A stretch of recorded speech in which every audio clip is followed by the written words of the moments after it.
ये सब आप हार्ड ड्रामे के एंड पर लोगों को रुला देते हैं। इस फिल्म के ट्रेलर में भी आप कहते हैं कि बिछड़ना आर्ट होता है, तो क्या लोग इस बार सिनेमा जाते हैं? यहाँ पे ये समझना होगा ये क्या है। जहाँ पर तुमको रखा था वहाँ पर हार्ट होता है, मोहब्बत साइंस होती है, बिछड़ना आर्ट होता है। साइंस क्या है? Something which is a fact, जिसने बिखरना नहीं, टूटना नहीं। When you are really in love तो उसमें ब्रेकअप नहीं होता। ये आर्ट है, फैंटेसी है, फिक्शन है, जिसमें आप बिछड़ जाते हैं। वो आर्टिस्ट होते हैं जो बिछड़ जाते हैं, साइंटिफिकली नहीं बिछड़ सकते आप। तो मैं हमेशा लड़कियों को क्या कहा करता हूँ कि when you Mary somebody, right from the very first day believe it is an unbreakable relationship, like it cannot break with your father, your brother, your sister and your mother। तो फिर आपको इसको निभाने में आसानी हो जाएगी। जहाँ ये assumption आता है कि ये टूट सकता है, तो आपका माइंड जो आर्टिस्टिक प्ले करता है, साइंस पे आपको बिलीव होता है कि ये नहीं टूट सकता।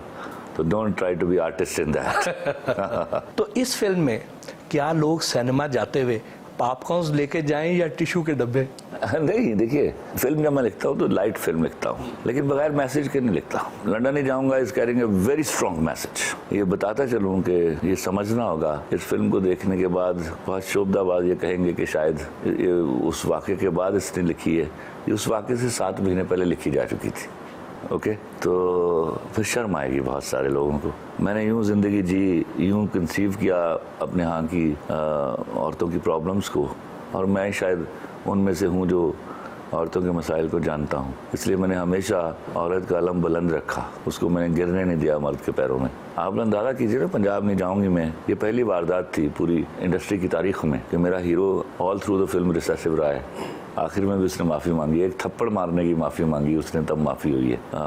वो जो बघियाड़ की तरह मुंह फाड़ के कहती हैं कायम है मिसोजिनिस्ट, उनको लिए चुल्लू पर पानी लेके जाइएगा जब फिल्म देखने जाएं, और अल्लाह करे वैसे उनकी सेहतें इस कदर नहीं होती कि वो चुल्लू पर पानी में डूब जाएं।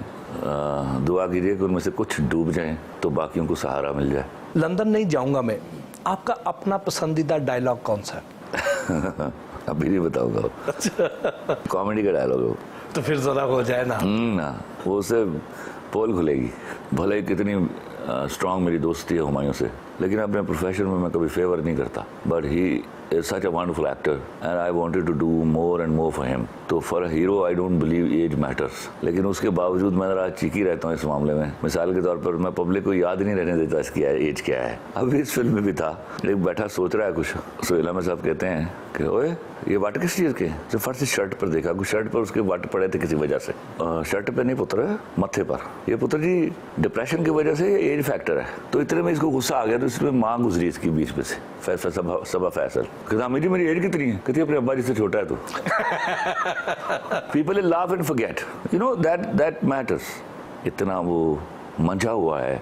खुदा करे कि हमें दोबारा फिर ऐसा एक्टर मिले। ये वाली हालत है। मैं तो ढूंढता रहता हूँ ना कि नए एक्टर्स में मुझे कोई इतना बड़ा कैलिबर नज़र आ जाए तो मैं उसके ऊपर लिखना शुरू करूँ, तो वो नज़र नहीं आता। लोग उसको मुझे मेरी दोस्ती ना समझा जाए, वरना मेरे सारी फिल्मों मेरे अब्बा जी हीरो होते। क्या इस फिल्म के गाने भी आपने लिखे?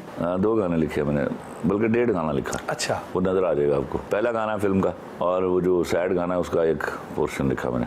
इस फिल्म के गानों में से आपका अपना पसंदीदा गाना कौन सा? पहला जो है। इस फिल्म में लंदन नहीं जाऊंगा मैं, हुमायूं, मैविश और कुबरा में से किसकी परफॉर्मेंस ने ज़्यादा मुतासर किया? मैविश इज़ ऑन टॉप। जब आपने इस फिल्म का स्क्रिप्ट नदीम बेग के हवाले किया तो आपने कौन सी खास हिदायत दी थी उन्हें? देखिए, हमारा पूल इस कदर स्ट्रॉन्ग है, आपको मेरा और नदीम का रिश्ता नहीं पता। मेरा उसका पूल इस कदर स्ट्रॉन्ग है कि मुझे उसको कम हिदायत देनी पड़ती। मेरे मुंह से निकले हुए लफ्ज़ों को उसी तरह समझता है जिस तरह मैं कहना चाहता हूँ। बल्कि वही एक डायरेक्टर जो मेरा काम कर रहा हो तो मैं चैन से सो जाता हूँ रात को, तो मुझे उसको ज़्यादा कहना नहीं पड़ता। कभी कभार हमारी बहस भी हो जाती है, डांट भी देता हूँ, तो वो मेरा रिश्ता इस तरह का है उसके साथ। तो वो मेरा उसका रिश्ता डेवलप्ड है। अल्लाह से दुआ कीजिए कि वो उसको नज़र न लग जाए। मुझे गुस्सा बात बड़ा आ जाता है। प्यारे आदमी है और प्यार के काबिल है। अल्लाह अकबर। मेरी बुढ़ी ने दसो। हाँ, ज़्यादा प्यार आपको खवातीन से मिला या आदमी? इंटरव्यू ताड़ी पर गया इन्हें देखना जी, याद रखा जी। वो एक इंटरव्यू देखती है और सवाल भी सुनती तो जवाब भी सुनती। मुझे खवातीन से बहुत मोहब्बत मिली। सबसे पहले मुझे अपनी बीवी से, फिर अपनी बेटियों से। आगे गल करो। आपके पास प्रोजेक्ट में कोई ना कोई कंट्रोवर्सी बन जाती है, जैसे कि आपका मशहूर डायलॉग 2 टके की औरत, क्या रुक जाइए, ये डायलॉग था इस 2 टके की लड़की, औरत नहीं था। औरत का जब नाम लेता हूँ तो जनरलाइज करता हूँ, तो वो बेशर्मों को फिर शर्म आ गई। तो क्या इस फिल्म में भी कोई ऐसा डायलॉग है जिसके बाद में लोगों को तशरीह करके समझाना पड़े? इस पे सिर्फ इनको शर्म आएगी। मैंने कहा ना, बहाने से थोड़ा थोड़ा चुल्लू भर पानी ले जाइएगा। हो सकता है किसी को इस कदर शर्म आ जाए कि वो डूबने के लिए पानी ढूंढ रही हो, वो दीजिएगा उसको। और मेरे यहाँ की जो औरत है, जिसको मैं औरत मानता हूँ, आप उनकी आंखों में उस दिन प्राइड देखिएगा जब फिल्म देख के बाहर निकलेंगे, इंशाल्लाह। ईद का दिन है, लोगों को क्या पैगाम देंगे? पिछले 2.5 महीने से दूसरी कुर्बानी है, जिससे देर लगे तो 2.5 महीने से मुसलसल इनकी कुर्बानी चल रही है, तो ये तो अब पता नहीं ये कबूल हुई है या पिछली कबूल हुई है लेकिन अल्लाह इस कौम को ऐसी कुर्बानियों से बचा ले, बस इससे ज़्यादा मैं।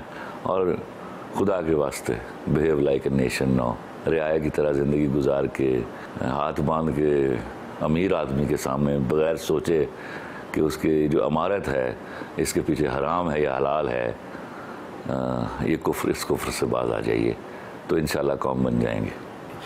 थूकिए उनके मुंह से जो हराम कमा के लाए हैं, उनको बैठने ना दीजिए अपने पास। आप उसको अमीर समझते हैं? दुनिया के सबसे गरीब लोग हैं वो, जो सारा दिन मेहनत करके 1000 रुपये कमा के लाया है, उसके पास बैठिए, वो बड़ा आदमी है, वो अमीर आदमी है। बहुत बहुत शुक्रिया sir, thank you very much.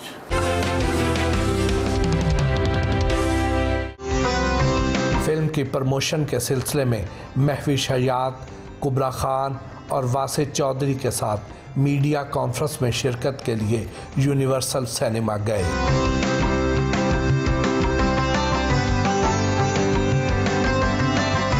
Punjab नहीं जाऊंगे, बात लंदन नहीं जाऊंगा, इसका ख्याल क्यों है? इंशाल्लाह ये भी अगर आप लोगों को पसंद आ गई तो फिर बनेगी। वेगस नहीं जाऊंगा, दुबई नहीं जाऊंगा, घाल नहीं जाऊंगा, अमेरिका नहीं जाऊंगा, जापान नहीं जाऊंगा। जो जो जगह पसंद है ना, वहाँ का नहीं जाऊंगा लगाऊंगा और फिर वहीं जाऊंगा। ऐसे बनती रहेंगी, हम भी बाहर जाते रहेंगे, जरा आप लोग को भी अलग अलग मुल्क देखने को मिलेगा। हमेशा मेरी फिल्म के साथ कोई ना कोई फिल्म जरूर होती है, लेकिन उसके अलावा जो दूसरी होती है, जो अच्छी हिट भी जाती है, वो भी 15 से 20 करोड़ का बिजनेस करती है। तो परवाज़ जुनून मेरे सामने लगी थी, जिस वक्त मैंने हाईएस्ट बिजनेस किया जवानी फिर यानी 2 का, तो उसका भी कोई 25 से 27 करोड़ बिजनेस था। तो जब एक पाकिस्तानी फिल्म इतना बड़ा बिजनेस कर रही है और मुझे कुछ नहीं उसका अफसोस हुआ, तो अगर बाहर की फिल्म आके 15 करोड़ कर लेगी, 20 करोड़ करती है, उससे कोई फर्क नहीं पड़ता। जो इम्पोर्टेंट बात है वो ये है कि मेरी फिल्म कितना बिजनेस करती है, क्योंकि मेरी फिल्म जब तक 3-4 महीने, 5 महीने, 6 महीने सिनेमा में नहीं लगती, मुझे उसका कोई फ़ायदा नहीं है। समझ लो कि मेरी फिल्म में कोई कमी जो वो इतनी देर नहीं चली। अगर वो लंबा चलेगी तो मुझे फ़ायदा होगा। जहाँ पे तुमको रखा था वहाँ पर हार्ट होता है।